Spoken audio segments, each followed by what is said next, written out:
በዱባይ ረጅሙ ህንፃ 50ኛ ፎቅ ላይ የተቀመጠው ባለ ቢሊዮን ሀብታም ቪያን ሲንጋኒያ ገንዘብ ጉልበትና ስም ቢኖረውም ሰላም ግን የለውም።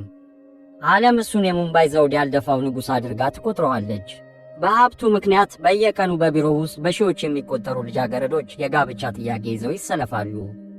እርሱ ግን ማግባት የሚፈልገው በገንዘቡ ሳይሆን እሱን ለራሱ የሚወደውና የድሆችን ህመም የሚረዳ ልጃገረድ እንደሆነ ያስባል።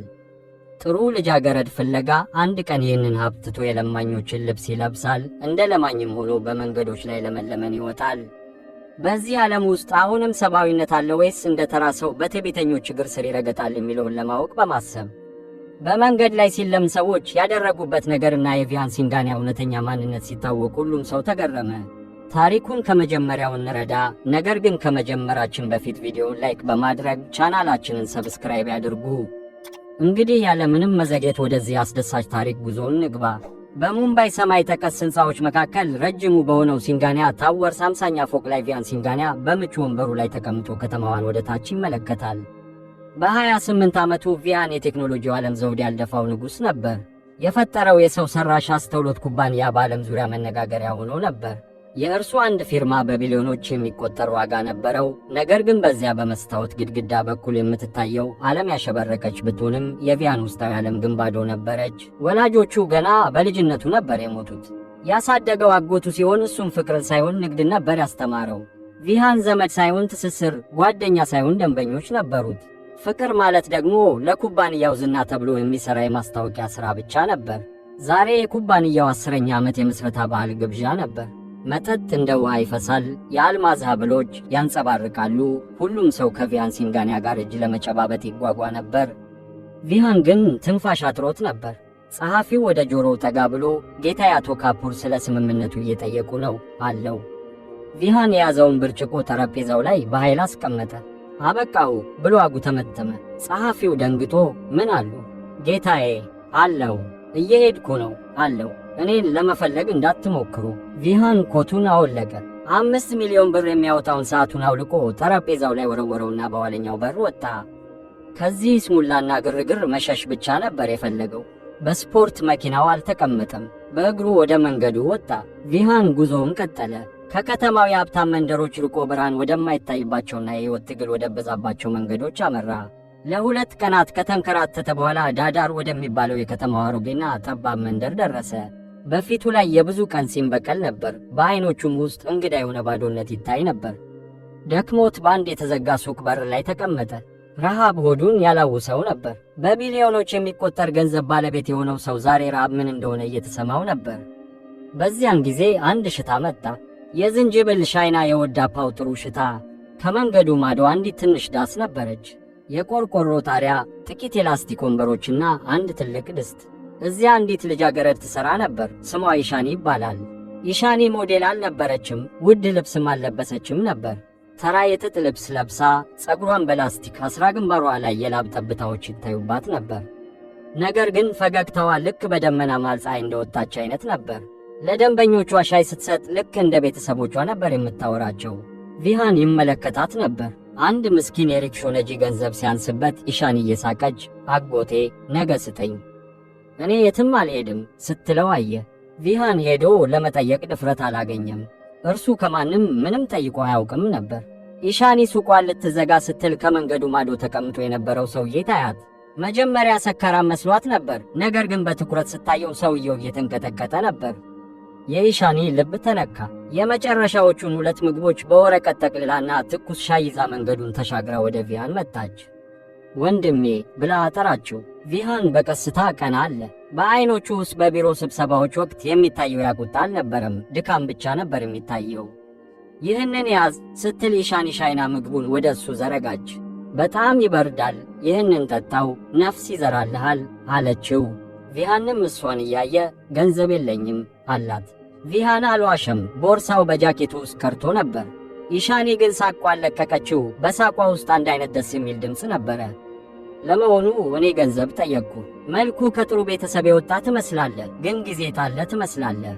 ምንም አይደለም፣ የጊዜ ተሽከርካሪ ግርዶሽ ነው፣ ነገ ደግሞ ይዞራል፣ ያዝ አለችው። ቪያን እየተንቀጠቀጡ ባሉ እጆቹ ሻዩን ተቀበለ። የመጀመሪያው የሻይ ግጥም ጉሮሮውን ቢያቃጥለውም ልቡን ግን አቀዘቀዘው። ያ ምናልባት 10 ሩፒያ ብቻ የሚያወጣው ምግብ ብዙውን ጊዜ ሳይጨርሳቸው ከሚተዋቸው ውድ ሆቴሎች ምግቦች ይልቅ እጅግ ጣፈጠው። ኢሻኒም ሌላ ትፈልጋለህ ስትል ጠየቀችው። ቪሃን ግን በከበደ ድምፅ አያመሰግናለሁ አላት። ኢሻኒም ስሟን ነግራው ማደሪያ ቦታ ካጣ በአቅራቢያው በሚገኝ ቤተ መቅደስ በረንዳ ላይ እንዲያድርና ፖሊሶች እዚያ እንደማይረብሹት መከረችው። ቪሃን ዝም ብሎ ይመለከታት ነበር። ለመጀመሪያ ጊዜ ያለምንም ቅድመ ሁኔታ ሰብአዊነትን በአንድ ሰው ላይ አየ። በዚያች ምሽት ቪሃን በቤተ መቅደሱ በረንዳ ላይ ተኛ። የድንጋዩ ወለል ጠንካራ ነበረ፣ ትንኞችም ይነክሱት ነበር። ነገር ግን ባለፉት 10 ዓመታት ውስጥ ተኝቶት የማያውቀውን ጥልቅ እንቅልፍ ተኛ። ቪሃን ወደ ቀድሞ ሕይወቱ አልተመለሰም። ይህንን ሕይወት ይበልጥ በቅርበት ለማየት ወሰነ። በሚቀጥለው ቀን ኢሻኒ ሱቋን ስትከፍት ሥራ ፈልጋለሁ አላት። ብዙም የማውቀው ነገር የለም፣ ግን ከባድ ዕቃዎችን መሸከምና ዕቃ ማጠብ እችላለሁ አላት። ኢሻኒም ከላይ እስከታች አየችውና እጆች በጣም ለስላሳ ናቸው፣ ድካም አይተው አያውቁም። ቢሆንም ግን ረዳት ያስፈልገኝ ነበር። በቀን 200 ሩፒያና የ3 ጊዜ ምግብ አገኛለህ፣ ይስማማሃል አለችው። ቢሊዮኑ ቪሃን ሲንጋንያ በሕይወቱ ዝቅተኛ ደሞዝ የሚከፈልበትን ስምምነት አጸደቀ። ቀናት ማለፍ ጀመሩ። ቪሃን አሁን ቪር የተባለ ተራ ሠራተኛ ሆነ። ከኢሻኒ ጋር ከጠዋቱ 11 ሰዓት ላይ ወደ ገበያ ይሄዳል። የድንችና የሽንኩርት ከረጢቶችን ይሸከማል፣ የሻይ ሲኒዎችን ያጥባል፣ እንዲሁም ለደንበኞች ያቀርባል። በመጀመሪያው አካባቢ በጣም ተቸግሮ ነበር። ሰውነቱ ይዝል ነበር፣ በእጆቹ ላይ ማረፋዎች ወጥተው ነበር። ቢሆንም ግን ይህ አዲስ ሕይወት ትልቅ ትርጉም ሰጠው። የኢሻኒ አብሮነት ቪሃን እዚያው እንዲቆይ ያደረገው። ኢሻኒ ምን ያህል ክብሯን የምትጠብቅ ሴት እንደሆነች ተመለከተ። አባቷ ታመው አልጋ ላይ ነበሩ። የቤቱ ወጪ፣ የአባቷ መድኃኒትና የታናሽ ወንድሟ ትምህርት ሁሉ ኢሻኒ በዚያች ትንሽ ሱቅ በምታገኘው ገቢ ነበር የሚሸፈነው። ነገር ግን በዚህ ታሪክ ውስጥ አንድ ጥቁር ጥላ ነበረ፣ ቪክራም። ቪክራም ራሱን እንደ ትልቅ ባለሀብት የሚቆጠር የዚያ ሰፈር ደላላ ሲሆን የኢሻኒ እጮኛ ነበር። ይሁን እንጂ ግንኙነታቸው በፍቅር ሳይሆን አባቷ ከመታመማቸው በፊት በወሰኑት ስምምነት የመጣ ነበር። ቪክራም ስግብግብና ባለጌ ሰው ነበር። አንድ ምሽት ቪሃን በሱቁ ውስጥ ዕቃዎችን እያስተካከለ ሳለ ቪክራም በአሮጌ ሞተር ብስክሌቱ መጣ። እንደመጣ የሞተሩን ጥሩምባ በኃይል አጮኸ።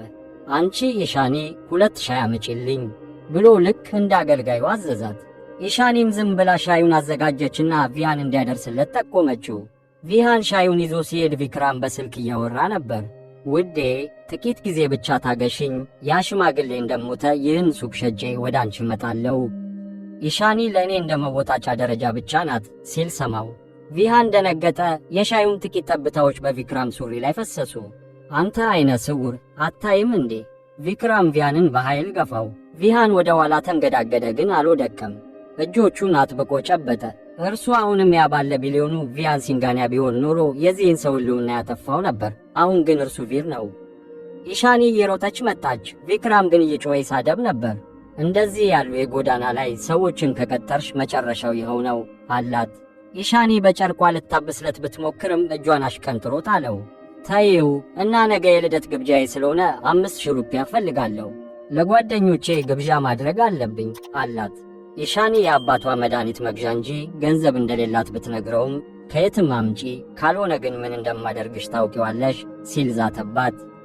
ምግቡን እንድታበስልና ቪሃንም ዕቃ እንዲያጥባ አዘዛቸው። ቪክራም እየሳቀ ሄደ። ቪሃን የኢሻኒን ፊት ተመለከተ።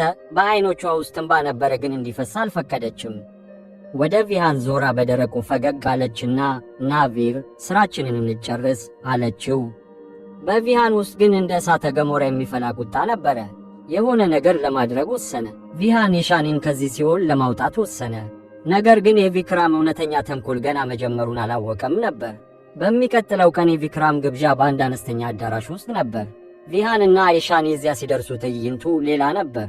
ግብዣው የልደት ብቻ ሳይሆን የቪክራም የእጮኝነት ማወጃ ነበር። ነገር ግን ከኢሻኒ ጋር አልነበረም። ቪክራም ከአንዲት ዘመናዊ ሴት ጋር አዳራሹ መሃል ቆሞ ነበር። እርሷ ናታሻ ሜራ ነበረች። ቪሃን ያውቃታል። እርሷ የባላንጣው የሜራ ግሩፕ ወራሽ ስትሆን ቪሃንን ለማግባት ደጋግማ ጠይቃው ሁሉ ጊዜ ውድቅ ያደርጋት ነበር። ናታሻ እንዳታውቀው ቪሃን ጭንብል አደረገ። ቪክራም ማይክራፎኑን ይዞ እንዲህ አለ። ጓደኞቼ፣ ዛሬ እውነተኛ የሕይወት አጋሬን ላስተዋውቃችሁ እፈልጋለሁ። እርሷም ናታሻ ናት። ስለዚያች ሞኝ ኢሻኒ ካነሳን ደግሞ እሷ ጊዜ ማሳለፊያ ብቻ ነበረች። የእኔ ቤት ሠራተኛ ለመሆን እንኳ አትመጥንም። አዳራሹ በሳቅ ተሞላ። ናታሻ ማይክራፎኑን ተቀብላ ልክ ነው ውዴ፣ የእርሷን ሁኔታ ይዩት፣ በድህነት የተወለገ ፊት። ኢሻኒ እዚህ የመጣሽው አስተናጋጅ ለመሆን አይደል? ሂጂና ለተጋባዦቹ መጠጥ አቅርቢ አለቻት። የኢሻኒ ክብር ተገፈፈ፣ ከዓይኖቿ እንባ ፈሰሰ። ከዚያ ለመሸሽ ብትሞክርም ቪክራም እጇን ይዞ አቆማት። የት ነው የምትሄጂው? ገና ኬክ አልተቆረጠም፣ ደግሞም ጫማዬ ላይ ትንሽ አቧራ አለ፣ አስጂልኝ ሲል ቪክራም እግሩን ወደ እርሷ ዘረጋ። ኢሻኒ በውርደቱ ብዛት ልታጸዳለት ጎንበስ ስትል አንድ ጠንካራ እጅ ያዛት። እርሱ ቪሃን ነበር። በቪሃን አይኖች ውስጥ አሁን ሰላም ሳይሆን የሚናወጥ ባህር ይታይ ነበር። ኢሻኒን ቀጥ አድርጎ አቆማትና ቪክራምን በትኩረት አየው። ሴትን ማክበር ተማር ቪክራም አለው። የቪሃን ድምፅ አዳራሹን ሰንጥቆ የሚያስተጋባ ግርማ ነበረው። ቪክራም እየሳቀ ይህ አዲሱ አፍቃሪሽ ነው። ይህ አገልጋይ ምን ማድረግ እንዳለብኝ ሊያስተምረኝ ነው አለ። ቪክራም ቪሃንን በጥፊ ለመምታት እጁን አነሳ። ነገር ግን እጁ የቪሃን ጉንጭ ጋር አልደረሰም። ቪሃን አየሩ ላይ እጁን ይዞ ቪክራም እስኪጮ ድረስ ተመዘዘው። ናታሻ በቁጣ ወደፊት መታ። እኔ ማን እንደሆንኩ ታውቃለህ? ፖሊስ ጥሩ አለች። ቪሃን ቪክራምን ለቀቀውና ናታሻን ተመለከታት። ናታሻም የቪሃንን አይኖች ስታይ ለአፍታ ደነገጠች። እነዚያን አይኖች በአንድ ቦታ አይታቸዋለች። ነገር ግን በዚህ በተቀደደ ልብስ ውስጥ ቪሃን መሆኑን ማመን አቃታት። ቪሃን የኢሻኒን እጅ ይዞ ከዚያ የውርደት ድባብ ይዟት ወጣ። ውጭ ሲደርሱ ኢሻኒ ስቅስቅ ብላ ማልቀስ ጀመረች። አሁን ምን ይሻላል ቪሃን? ቪክራም ትዕዛዙን ካልሰማው ለአባቴ መድኃኒት የሚሆን ገንዘብ እንደማይሰጠኝና ሱቁን እንደሚያስለቅቀኝ ዝቶብኛል አለች። ቪሃን እጇን በትከሻዋ ላይ አድርጎ ምንም አይሆንም ኢሻኒ፣ እኔ እስካለው ማንም ምንም ሊያደርግሽ አይችልም፣ ወደ ቤት እንሄዳላት። በዚያች ምሽት ቪሃን አንድ ውሳኔ ወሰነ። ወደ አንዲት የሕዝብ ስልክ መደወያ ሄዶ ስልክ መታ። ጤና ይስጥልኝ፣ ቪሃን ሲንጋንያ ነኝ አለ። ማዶ ያለው ሰው በድንጋጤ ዝም አለ። ጌታዬ የት ነዎት? መላው ዓለም እየፈለገዎት ነው የሚል ድምፅ መጣ። ቪሃን ግን በጥንቃቄ ስማኝ፣ ነገ ጠዋት ስለ ቪክራም ሁሉንም መረጃ ፈልጋለሁ። ሕገወጥ ሥራዎቹን፣ ዕዳዎቹንና ከሜራ ግሩፕ ጋር ያለውን ግንኙነት ሁሉ አጣራልኝ። መርሴዲሴንም አዘጋጁልኝ፣ ነገ ጨዋታውን የምንጨርስበት ቀን አለ። በሚቀጥለው ቀን ጠዋት በኢሻኒ ሱቅ ፖሊሶች መጡ። ነገር ግን ኢሻኒን ሊያስሩ ሳይሆን ሊጠብቋት ነበር የመጡት። እመቤቴ፣ ሱቁን በኃይል ለመቀማት ሙከራ እየተደረገ እንደሆነ መረጃ ደርሶናል አላት መርማሪው። ኢሻኒ ግራ ተጋባች። በዚያው ቅጽበት አንዲት የሚያብለጨልጭ ጥቁር መኪና ከሱቁ ፊት ለፊት ቆመች። አንድ ሰው ወርዶ ለኢሻኒ አንድ ኤንቨሎፕ ሰጣት። እመቤቴ፣ ይህ ለአባትሽ ሕክምና የሚሆን ነው፣ በከተማዋ ትልቁ ሆስፒታል ክፍል ተይዞላቸዋል አላት። ኢሻኒም ለመሆኑ እርስዎ ማን ነዎት? ይህ ሁሉ ምንድን ነው አለች። እርሱም ይህ ሁሉ የእርስዎ ደህንነት ከሚመኝ ሰው የተደረገ ነው ብሎ ራቅ ብሎ ሻይ ሲያፈላልግ ወደ ነበረው ቪሃን እያየ ፈገግ ብሎ ሄደ። ኢሻኒ ወደ ቪሃን እየሮጠች ሄዳ ቪሃኔ፣ አንድ መልአክ ሊረዳን መጣ አለችው። ቪሃን ግን አዎ፣ ፈጣሪ ሁልጊዜ ለጥሩ ሰዎች እርዳታ ይልካል ብሎ ፈገግ አለ። ነገር ግን ምሽት ላይ ታሪኩ አስፈሪ መልክ ያዘ። ቪክራም በጣም ተቆጥቶ ነበር። የያዛቸው የመሬት ስምምነቶች ሁሉ እየተሰረዙ መሆኑንና ፖሊስም እየፈለገው እንደሆነ ተረዳ። ይህ ሁሉ የሆነው በኢሻኒ ምክንያት እንደሆነ አመነ። ጨለም ሲል ቪክራም ከጥቂት ጎረምሶች ጋር ወደ ኢሻኒ ቤት መጣ። ቪሃን አባቷን ወደ ሆስፒታል ለመውሰድ ሄዶ ስለነበር ኢሻኒ ቤት ውስጥ ብቻዋን ነበረች። ቪክራም በሩን እየደበደበ ክፈቺ ኢሻኒ፣ ከእኔ የምታመልጭ መሰለሽ? ዛሬ መላ ሕይወትሽን የምታስታውሺውን ትምህርት ሰጥሻለሁ ብሎ ጮኸ። ቪክራም በሩን ሰበረው። ኢሻኒ በፍርሃት ጥግ ተጠጋች። እባክህ ቪክራም ሂድ ብላ ጮኸች። ቪክራም ግን ዛሬ አይሆንም ብሎ የኢሻኒን እጅ ያዛትና ይጎታት ጀመር። ዛሬ ያደህንነትሽ የሚመኝ ሰው እንኳ ሊያድንሽ አይችልም አላት። በዚያን ጊዜ ከቤት ውጭ ከፍተኛ ብርሃን በራ። የተሽከርካሪ ጎማዎች የሚጮህ ድምፅ ተሰማ። ቪክራም ቆመ። በበሩ ላይ አንድ ሰው ቆሞ ነበር። ነገር ግን በዚህ ጊዜ የተቀደደ ልብስ የለበሰው ቪሃን አልነበረም። ጥቁር የጣሊያን ሱፍ የለበሰ፣ ነጭ ሸሚዝ ኮላሩ የተከፈተና በዓይኖቹ ውስጥ ከፍተኛ ቁጣ የሚታይበት ሰው ነበር። ከኋላውም 6 ግዙፍ የጥበቃ አባላት ቆመው ነበር። ቪክራም እየሳቀ አቤት! አገልጋዩ የጌታውን ልብስ አገኘ። ምንድነው ይህ ድራማ አለ። ቪሃን ቀስ እያለ ወደፊት ተራመደ። በእያንዳንዱ እርምጃው የክፍሉ ሙቀት የሚቀንስ ይመስል ነበር። ቪሃን በአንድ ምልክት ብቻ አዘዘ። በቅጽበት ሁለቱ የጥበቃ አባላት የቪክራምን ጎረምሶች በቁጥጥር ስር አዋሏቸው። ቪሃን አንድ እርምጃ ወደፊት ተራምዶ ከቪክራም ፊት ለፊት ቆመ። እርሷን ደግመ ከነካት ያንን እጅህን ከሰውነትህ እለየዋለሁ አለው። የቪክራም እጅ ተላላ። የቪሃንን አይኖች አየና በዚህ ጊዜ ማንነቱን አወቀ። ያ ዝም ብሎ ቁጣ ሳይሆን ስልጣን ነበር። አንተ ማነህ? ቪክራም እየተንተባተበ ጠየቀ። ቪሃን የሸሚዝ እጅ ማሰሪያውን እያስተካከለ እኔ እንዳንተ ያሉ ሰዎች ስሜን ከመጥራታቸው በፊት 100 ጊዜ የሚያስቡበት ሰው ነኝ። ቪሃን ሲንጋኒያ አለው። ከኢሻኒ አፍ ቪሃን የሚል ጩኸት ወጣ። የቪክራም ፊት ፈዘዘ። ሲንጋኒያ ባለ ቢሊዮኑ ሲንጋኒያ ልክ ነህ አለ ቪሃን። እጅህን የያዝክባት ልጃገረድ የእኔ ጓደኛ ናት። የእኔን ጓደኞች ደግሞ ማንም ሊነካቸው አይችልም አለ። ቪሃን በኃይል ቪክራምን በቦክስ መታው። ቪክራም በክፍሉ ሌላኛው ጥግ ላይ ወደቀ። ውሰዱት፣ ፖሊሶቹ ውጭ እየጠበቁት ነው፣ ዋስ እንዳይኖረውም እርግጠኛ ሁኑ ብሎ ለጥበቃዎቹ አዘዘ። ክፍሉ ባዶ ሆነ። አሁን ቪያንና ኢሻኒ ብቻ ቀሩ። ኢሻኒ ግድግዳው ላይ ተለጥፋ ቆማ ነበር። ማመን አልቻለችም። ከእርሷ ጋር ከረጢት ሲሸከምና ሻይ ሲያፈላልግ የነበረው ቪያን የዓለማችን ሀብታም ሰው ነበር። ቪሃን እጁን ወደ እርሷ ዘርግቶ እባክሽ ይቅርታ አድርጊልኝ፣ ዋሽቼሻለሁ አላት። ኢሻኒ እጇን አሽቀንጥራ ጣለችው። ለምን እንዲህ ያለ ቀልድ በእኔ ላይ ቀለድክ? የድህነቴን ትዕይንት ለማየት ሀብታሞች በድሆች ሕይወት መጫወት ይወዳሉ አይደል? አሁን በዐይኖቿ ውስጥ ከፍርሃት ይልቅ ቁጣና ሐዘን ይታይ ነበር።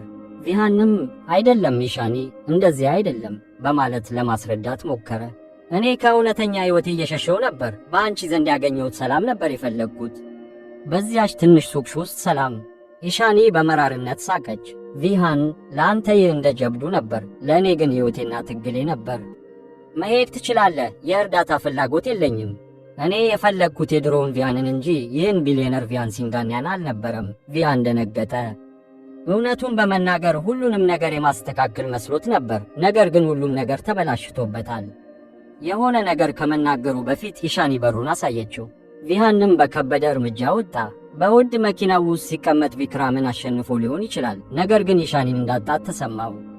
ነገር ግን ታሪኩ ገና አላበቃም። ናታሻ ገና ነበረች። ቪሃን ቪክራምን ወደ ወህኒ እንዳስገባውና ስለዚያች ሻይ አቅራቢ ሲል እንደተመለሰ ስትሰማ ቁጣዋ ከሰማይ ደረሰ። ናታሻ በቢሮዋ ሆና የያዘችውን ብርጭቆ ግድግዳው ላይ በመወርወር ቪያን ሲንጋኒያ አዋርደኸኛል፣ አሁን የምትወደውን ነገር እንድታጣ አደርጋለሁ፣ የዚያችን የኢሻኒ ጨዋታ አሁን አበቃለሁ አለች። ናታሻ ወደ ኮሚሽነሩ ደውላ ኮሚሽነር፣ አንድ ውለታ እፈልጋለሁ፣ ዳዳር ውስጥ ያለች አንዲት ሕገወጥ ሱቅ ነገ ጠዋት በቡልዶዘር እንድትፈርስና በልጃገረዲቱ ላይ ደግሞ የስርቆት ወንጀል እንድትመሰርትባት እፈልጋለሁ አለች።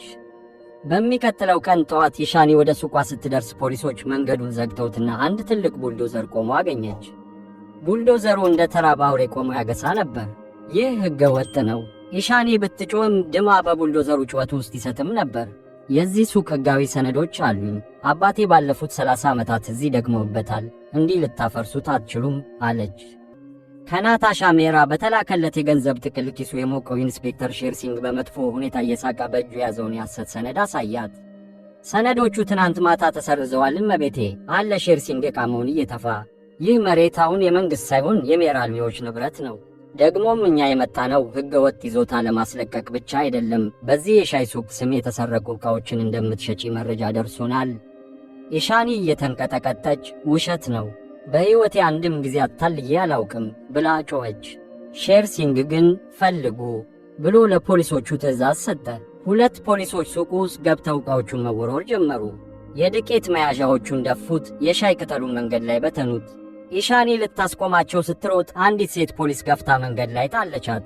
ክርኗ ተላለጠ፣ ደምም መፍሰስ ጀመረ።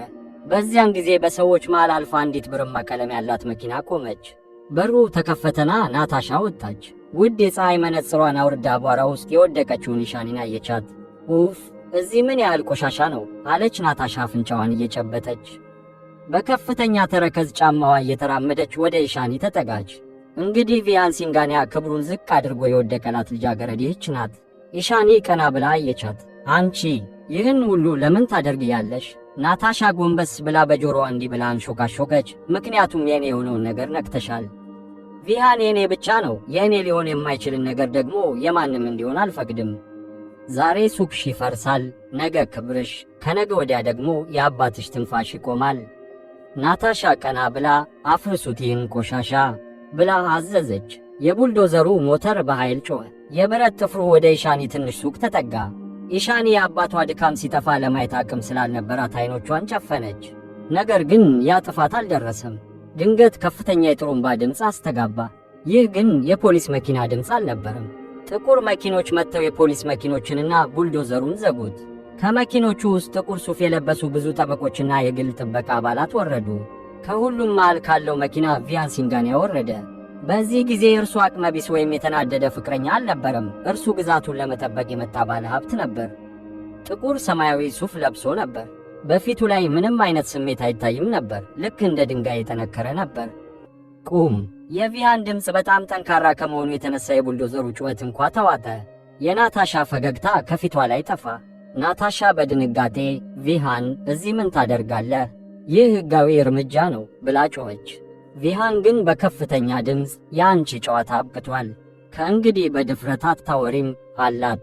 ቪሃን ወዲያውኑ ለጠበቃው ምልክት ሰጠ። ጠበቃው ፋይሉን ከፍቶ ማንበብ ጀመረ።